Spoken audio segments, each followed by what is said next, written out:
हमारे विभिन्न ज्ञानवर्धक कार्यक्रम देखने के लिए आप हमें अभी सब्सक्राइब करें, बेल आइकन को प्रेस करें ताकि आप देख सकें हमारा कार्यक्रम सबसे पहले। और अधिक जानकारी के लिए फेसबुक पेज को लाइक करना न भूलें। जय माँ इंद्राक्षी। इंद्राक्षी धाम में दर्शकों आप सभी का हम हार्दिक स्वागत करते हैं। आज के दिन जिन जातकों का जन्म दिवस है, मैरिज एनिवर्सरी है, उन सभी को हमारी तरफ से बहुत बहुत शुभकामनाएं।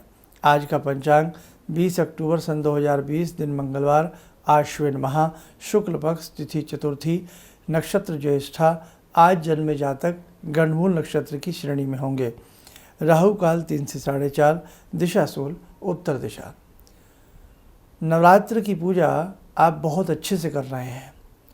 इसी कड़ी में एक बात हम भी आपको बताना चाहते हैं कि जो इस नवरात्र में हमसे भूल चूक हो रही हैं या हम कुछ ऐसा भूल जाते हैं और उसे बाद में कर लेते हैं, तो उसके लिए कई बार बहुत व्यक्तियों का मन डर जाता है, घबरा जाता है। तो आज के इस विशेषांक में मैं आपके काम की कुछ बातें करूंगा और मेरी इस पूरी जो भी मैं आपसे चर्चा करूं, इस पूरी चर्चा को कृपया आप ध्यान से सुनें। तो आइए, अब कोई व्यक्ति कहीं कलश की स्थापना में किसी को प्रॉब्लम रही या वो भूल गए कुछ, कहीं किसी से जोत करते हुए बुझ गई, तो कहीं किसी से कुछ हो जाता है, तो कहीं किसी के नवरात्रे पूरे ऊपर जो आपने जौ बीजे हैं वो नहीं दिख रहे हैं। तो मैं अपने सभी साधकों से कह देना चाहता हूँ कि माँ का हृदय बहुत विशाल है। आपको किसी भी तरीके से घबराने की आवश्यकता नहीं है, आपको किसी भी तरीके से डरने की आवश्यकता नहीं है। बस आप अपनी सच्ची लगन से ऐसे ही माँ की सेवा करते रहें और जितनी आपसे पूजा पाठ भक्ति बनती रहे, आप भगवती की उतनी भक्ति करते रहें। आज चौथा नवरात्रा है। देखो कैसे तेज़ी से नवरात्र बीतते जा रहे हैं। और चौथे नवरात्र में माँ कुष्मांडा की साधना की जाती है। आज भगवती कुष्मांडा को प्रसन्न करें। आपके घर में जो भी देवी माता का स्वरूप है, उन्हें कुष्मांडा समझ करके धूप दीप या तो पंचोपचार 5 प्रकार से धूप दीप फल फूल आदि उनको अर्पण करें, और या षोडश उपचार 16 प्रकार से भगवती का पूजन किया जाता है। आप कर्म कांड की छोटी छोटी पुस्तकें खरीद के रखिए, और वो खरीद के रखिए जिसमें सरल विधि से ये सारी बातें बताई गई हों, तो आपके वो बहुत काम आएंगी। अब देखो, कुछ ना कुछ हम हिंदू लोगों में तो 30 त्यौहार लगे रहते हैं, और अब तो नवरात्र से लेकर के दीपावली तक, भैया दूज, अन्नकूट तक पूरी त्योहारों की झड़ी लगी रहेगी। इसलिए कुछ अच्छी पुस्तकें आपके पास होनी भी चाहिए। आगे बढ़ते हैं। सबसे पहली बात, भगवती कुष्मांडा का आज का दिन है। आज दिन भर चलते फिरते ओम कुष्मांडा देव्यै नमः, ओम कुष्मांडा देव्यै नमः का जाप करते रहें। कल पंचम नवरात्र है। कल भगवती स्कंद माता का आप पूजन करेंगे। जो भी स्वरूप आपके घर में हैं उन्हें स्कंद माता मान करके, क्योंकि ये भगवती के ही 9 रूप हैं, तो उन्हें स्कंद माता मान करके उन्हें पूजन करेंगे। अब आज के इस एपिसोड में आप लोग इंतज़ार कर रहे होंगे कि भगवती को क्या भोग लगाया जाता है। दोनों तरीके से बता देता हूँ। मंगलवार में भगवती को केला अर्पण करें तो भगवती बहुत प्रसन्न होती हैं। और माँ कुष्मांडा के लिहाज से, जैसे कि आज चतुर्थी भी है, चतुर्थी में भगवती को मालपुए का भोग लगाएं। अब मालपुआ हर व्यक्ति के तो आसपास मिलता नहीं है, गुलगुलों का भोग लगा लें। और या आप क्या करें, मीठी पंजीरी का भोग, जो पंजीरी होती है उसका भोग आप भगवती को लगाएं, या दूध में मखाना डाल करके भगवती को उसका भोग लगाएं। आज के दिन बहुत श्रेष्ठ माना जाता है। केले का भोग लगाएं। अब बहुत लोग हमसे पूछते हैं कि बाद में इस भोग का क्या करें।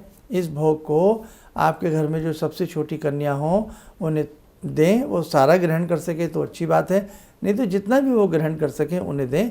बाकी प्रसाद रूप में सब हम बांट लें, आपस में ग्रहण करें। कन्या ना हो तो किसी घर के बुजुर्ग से प्रारंभ करें, तो वो भी आपके लिए बहुत शुभ फलदायी रहेगा।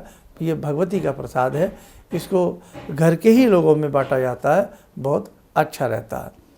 लगे हाथ कल भी बता देता हूँ। जैसे कल स्कंद माता का पूजन हम लोग करेंगे, तो कल भगवती को क्या चढ़ाया जाएगा आप लोग नोट कर लीजिएगा। जैसे कि पंचमी है कल, तो आज दिन मंगलवार है तो मंगलवार में केला भी चढ़ता है, और चतुर्थी के हिसाब से, तिथि के हिसाब से मालपुए का या दूध में मखाना डाल करके भगवती को भोग लगाया जाता है। और कल है पंचमी, तो पंचमी के हिसाब से भगवती को केला अर्पण किया जाता है। आज मंगलवार है, मंगलवार के हिसाब से भी केला अर्पण किया जाता है, तो पंचमी के हिसाब से भी भगवती को पका केला अर्पण करें। और यदि हम उसकी बात करें, दिन की बात करें, बुधवार की बात करें, तो बुधवार के हिसाब से थोड़ा सा मक्खन, चाहे घर में ही दूध का मक्खन निकाल लें या थोड़ी सी दूध की मलाई भगवती को अर्पण करें। और थोड़ी देर जो भी आप पूजा पाठ जितना समय करते हैं उतना समय पूजा पाठ करने के बाद आप वो सारी चीज़ें अपने घर में प्रसाद के रूप में बांट लिया करें। तो ये दोनों तिथियों का मैंने बता दिया। आज की तिथि में शाम को भगवती को केला भी चढ़ा दें, थोड़ा दूध में मखाना मिला करके भी चढ़ा दें। मखाना ना मिले तो खाली हम फिर दूध का भोग भगवती को आज के दिन भी लगा सकते हैं। मालपुआ मिल जाए तो शाम को माँ कुष्मांडा का ध्यान करते हुए, भगवती के चतुर्थ स्वरूप का ध्यान करते हुए मालपुए का भोग लगाएं। और शाम को भी यदि आपके पास समय है तो आरती जरूर किया करें, दोनों संध्याओं में, सुबह भी और शाम को भी। और जैसे कि चौथा नवरात्रा है, आज आपने पाठ की संख्या में कौन कौन से पाठ किए होंगे? जो अपने हिसाब से पाठ करते हैं उन्होंने तो कर ही लिया होगा, लेकिन जैसे हमने सहज विधि बताई थी, तो चौथे दिन कौन कौन सा पाठ किया जाता है? चौथे दिन आपको याद हो, उसमें 5वां, 6ठा, 7वां और 8वां 4 अध्याय आज के दिन पढ़े जाते हैं। जिसने सुबह ना पढ़ पाया हो तो वो शाम को कर ले। ये सारी बातें आप लोग ध्यान रखें। और यदि आपके पास, जैसे मेरा सुबह सुबह आप कार्यक्रम देख रहे हैं, तो इसके बाद भी आप पढ़ सकते हैं, कोई ऐसी बात नहीं है। बाकी यदि यही कार्यक्रम आप किसी समय दिन में देखते हैं तो फिर शाम को भी इन अध्यायों का पाठ किया जा सकता है। और कुछ ऐसे मेरे साधक हैं जो इस बार पाठ नहीं कर पा रहे हैं, वो मन में फील कर रहे हैं कि हे भगवती, हमें किसी कारणवश आपका पाठ नहीं कर पा रहे हैं, तो आप चिंता न करें।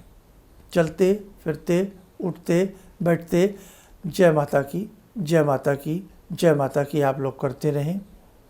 ओम ह्रीं दुंग दुर्गाय नमः, या तो इस मंत्र को पढ़ते रहें, या ऐं ह्रीं क्लीं चामुंडाई विच्चे, इस महामंत्र को आप पढ़ते रहें। और मैं एक बहुत अच्छा स्तोत्र, मंगला स्तोत्र है, जो भगवती का बहुत ही अच्छा स्तोत्र कहलाता है। इसे आज फेसबुक पर आपके लिए मेरे ख्याल से कल ही हमने शाम फेसबुक पर आपके लिए इसको डाला है, तो इस स्तोत्र को भी आप ज़रूर देख लें। मंगला स्तोत्र भी अगर अपनी पूजा में रोज़ पढ़ा जाता है, उसका भी हमें दिव्य प्रभाव नज़र आता है। कुछ लोगों ने पूछा है क्या कवच, अर्गला, कीलक हमें रोज़ पढ़ना होता है? जी हाँ, रोज़ पढ़ना होता है। बस 13 अध्यायों का डिवाइडेशन रोज़ के हिसाब से अलग अलग होता है। अदरवाइज़ शुरू का जैसे कवच, अर्गला, कीलक रोज़ पढ़ना होता है।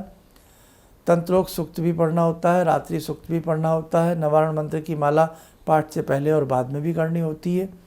और जो तीनों रहस्य हैं जो इस लघु विधि से कर रहे हैं, वो तीनों रहस्य लास्ट के दिन ज़रूर पढ़ लें, चाहे हिंदी में ही आप लोग पढ़ लें।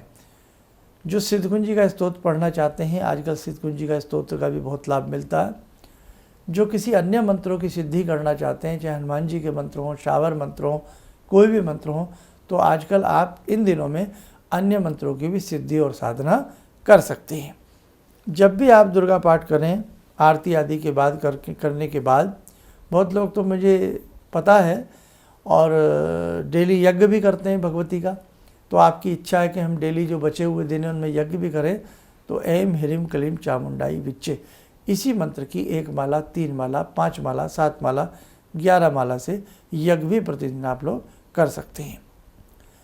प्रत्येक दिन कन्या को कुछ ना कुछ आप देते रहिए। और जब आप अष्टमी करेंगे या नवमी करेंगे, उसमें हम कन्या जो पूजन करते हैं, और उसी के साथ साथ जो हम कढ़ाई पूजन करते हैं, वो भी मैं आपको बता दूंगा। आपने जो घर में खेती लगाई है, जौ बीजे हैं, तो उनमें बहुत ज़्यादा पानी ना डालें। अगर डाल दिया है तो 1-2 दिन पानी ना दें, ताकि वो धीरे धीरे अपने आप जयंती ऊपर आ जाएगी। इसको जयंती कहा जाता है। अष्टमी के दिन गौर से देखें, चारों तरफ से अगर बिल्कुल दूध की तरह सफ़ेद जयंती हो, तो उसको चांदी के सिक्के से नीचे से काट करके 2-3 जयंती को तिलक लगा करके गल्ला लॉकर तिजोरी में भगवती का ध्यान करके रखें, अपार धन की वृद्धि होती है, भगवती की साक्षात कृपा बरसने लगती है। इन दिनों में सूखे बेल के ऊपर लाल कपड़ा लपेट करके वो भी घर में रखा जाए, स्वास्तिक बना करके, और कन्या पूजन के बाद अपने गल्ला लॉकर तिजोरी में रखा जाए, उससे भी काफ़ी अच्छा लाभ मिलता है। बहुत सारी ऐसी चीज़ें हैं, लेकिन कुल मिला करके इन दिनों में जितना आप भगवती का पाठ सच्चे हृदय से करेंगे उतनी आपको शक्ति मिलेगी, उतना आपको फल मिलेगा। और बहुत लोग तो ऐसे हैं, कंफ्यूज हो जाते हैं, पता नहीं मैं सही कर रहा हूँ, पता नहीं मुझसे गलती तो नहीं हो रही है। तो नहीं, जो ऐसा सोच रहे हैं आप बिल्कुल सही कर रहे हैं, आपसे कोई गलती नहीं हो रही है।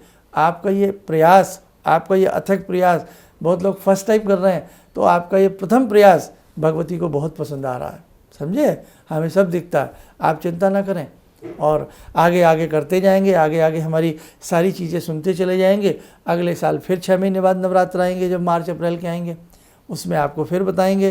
तो ऐसे ही आप बिल्कुल फर्स्ट क्लास, एक बहुत मतलब परिपक्व हो जाएंगे, कहने का भाव। तो आपको किसी तरह की कोई चिंता नहीं करनी है। अभी तो ये मैं बहुत ए स्केल की बातें बताता हूँ, फिर बी, फिर सी, फिर जी और अप टू जेड तक।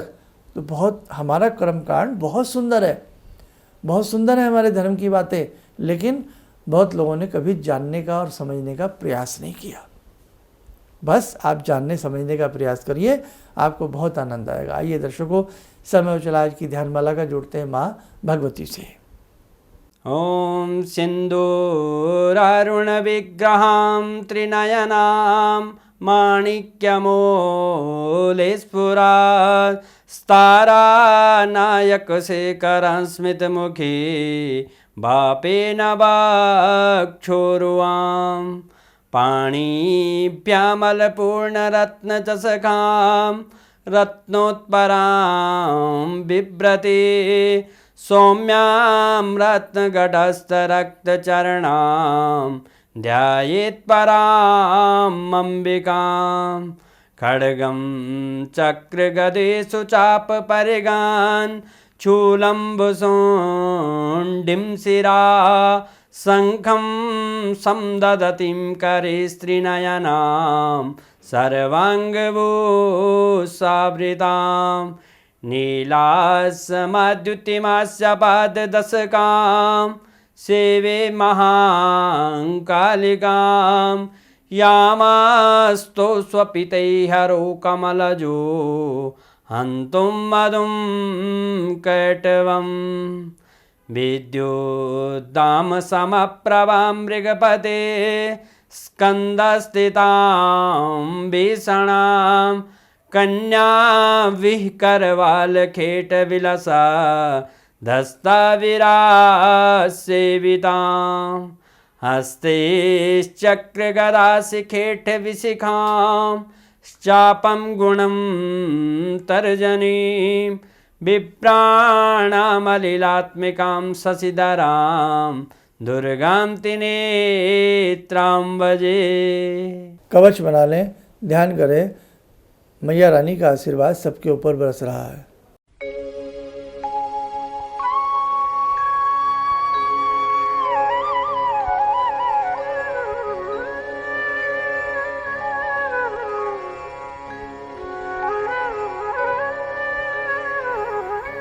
ओम बोलते हुए नेत्र खोलें, सामान्य हो जाएं। तो दर्शकों, जैसे कि हमने कहा, आपसे किसी भी तरह की कोई भूल चूक हो रही है, बस भगवती से क्षमा मांग लें कि हे माँ, बस मुझे अपनी बच्ची या बच्चा समझ करके, बालक समझ करके, अबोध बालक समझ करके मुझे क्षमा करें। जैसा मुझसे बन पड़ रहा है, हे अम्बे रानी, हे अंबिका, इसे आप स्वीकार करें। ठीक है? तो घबराने की कोई बात नहीं है। दूसरी बात, नवरात्र से प्रारंभ हुआ दीपावली के समय तक श्री यंत्र, अंबिका यंत्र, सूर्य यंत्र, दुर्गा वीसा यंत्र, इस प्रकार के विशेष यंत्रों के निर्माण की कार्यविधि सब सुचारू रूप से है। और जो भी साधक इन विशेष यंत्रों को अपने घर में स्थापित करना चाहते हैं, उसके लिए हमारे संस्थान से संपर्क कर सकते हैं। कुछ लोगों ने पूछा है श्री यंत्र कितना बड़ा है, तो करीब करीब 1 बाई 1 का है, 1 फीट लंबा, 1 फीट चौड़ा के आसपास श्री यंत्र है। अंबिका यंत्र भी 1 फीट ऊंचा करीब करीब होगा ही होगा, क्योंकि बहुत लोग कह रहे हैं हमारे घर का छोटा मंदिर है, इन्हीं यंत्रों को क्या मंदिर में साइड में भी आप व्यवस्था बना के किसी चौकी पर या दीवार पर उन्हें अपना हिसाब से आप लोग लगा सकते हैं। दिल्ली अभी हम व्यक्तिगत रूप से किसी से नहीं मिल रहे हैं। आपकी किसी भी प्रकार की कोई समस्या है, आप परामर्श चाहते हैं, तो उसके लिए अभी व्यक्तिगत रूप से ना मिल करके आप टेलीफोनिक अपॉइंटमेंट हमारे संस्थान से ले सकते हैं। जो हमारे साधक दर्शक विदेशों में हैं तो वो भी टेलीफोनिक अपॉइंटमेंट ले सकते हैं अपनी किसी भी प्रकार की समस्या के लिए। उसका क्या प्रोसीजर है उसके लिए आप हमारे संस्थान में संपर्क कीजिएगा। इन्हीं शब्दों के साथ हम अपनी वाणी को विराम देते हैं। जय माँ इंद्राक्षी। आपने कहा कि शरीर में कोई परेशानी हो, दैहिक दैविक भौतिक तापा, राम राज नहीं काहू व्यापा।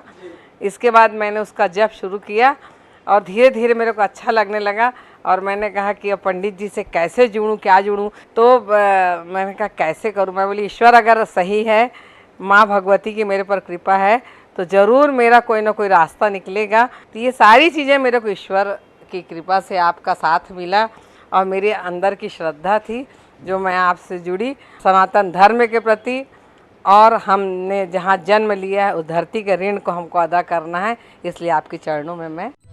किसी भी समस्या के समाधान के लिए मिले प्रसिद्ध हस्तरेखा एवं वास्तु विशेषज्ञ प्रोफेसर धर्मेंद्र शर्मा जी से। नोट: शिविर में भाग लेने हेतु एवं व्यक्तिगत रूप से मिलने के लिए कॉल करने का समय सुबह 10 बजे से शाम 6 बजे तक। हमारे विभिन्न ज्ञानवर्धक कार्यक्रम देखने के लिए आप हमें अभी सब्सक्राइब करें, बेल आइकन को प्रेस करें ताकि आप देख सकें हमारा कार्यक्रम सबसे पहले। और अधिक जानकारी के लिए फेसबुक पेज को लाइक करना ना भूलें।